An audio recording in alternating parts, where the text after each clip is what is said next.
បងអើយចង់លាបលេសបប៉ុណ្ណាក៏ដោយប៉ុន្តែបើនេះខ្មៅគឺអ្វីគឺខ្មៅគ្រប់បែបយ៉ាងហ្មងបងគេទៅលាបលេសតែកុំភ្លេចចំណាយលុយមកទៀតត្រឹមតែ8 10រៀលទេលាបឲ្យនេះយើងផ្កាឈូកពណ៌ក្រហមមិនវាចេញមកវាថាជឿជាក់វាស្អាតចឹងណាបងអញ្ចឹងក៏មួយរំលង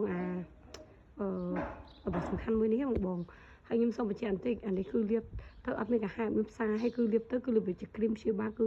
ឈូកសន្សំហ្មងឈូកចេញពីសាច់មិនមែនឈូកបឆោតឈូកអីណាហើយរបស់នេះគឺល្អខ្លាំងហ្មងបងណាតានីគុណភាពជូនហ្មងហ៊ាននិយាយថាល្អហ្មងព្រោះដោយសារផលខ្លួនឯងផ្ទាល់ឃើញផលខ្លួនឯងផ្ទាល់ពិតហ្មងបងហើយខ្ញុំប្រើយូរហើយបងអាចចាំមើលក្នុងเพจខ្ញុំមកភ្ញៀវខ្ញុំសាក់មួយដើមមកវិញ2ដើម3ដើមអ្នកខ្លះទិញ4 5ដើមទុកហ្មងដោយសារក៏ខ្ជិលទិញងាកទិញអញ្ចឹងកុំឲ្យខាត់សេវាអញ្ចឹងណាបងភ្ញៀវចាស់ទិញហើយគឺត្រឡប់មកទិញទៀត10ទាំង10អញ្ចឹងបើអត់ល្អគេមិនមែនទិញហើយគឺទិញទៀតទេគឺទិញហើយគេបាត់ហើយបងល្អខ្លាំងនិយាយទៅ